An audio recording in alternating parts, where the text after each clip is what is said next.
ओम शांति। मैंने धन्यवाद देवी राष्ट्रीय सभापति नड्डा जी को, यशस्वी प्रधानमंत्री जी को, नरेंद्र मोदी जी को, केंद्र मंत्री धर्मेंद्र प्रधान जी को एवं आमर राज्य सभापति श्रीयुक्त मनमोहन सामल जी को, आमर भुवनेश्वर सांसद अपरिता षडंगी को से मो पर कॉन्फिडेंस रखी विश्वास रखिक से मते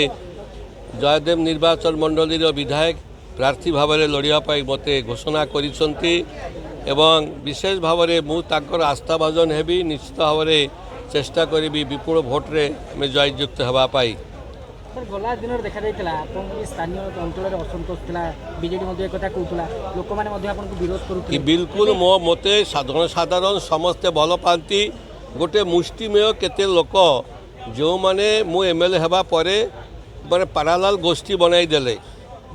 बीजेडी जने अधे नेता गोटे पारालाल गोष्ठी बनैले मुझे ना कहीकि प्रचार करी ना से पारालाल गोष्ठी सबु बेले 5 वर्ष मत विरोध कले किसी मुष्टिमेय लोक किंतु सर्वसाधारण जनता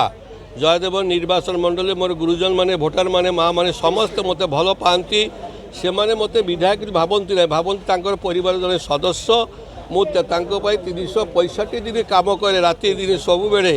मो द्वार खोला थाए मुझे नेगेटिव लोक नुहे पॉजिटिव लोक से मते कहले आपन पुणी जातु बीजेपी को सामिल होंतु बीजेपी आपण मानू आम विपुल भोटे जययुक्त करेबू एठी थिले आपण काम करई देबे नाही।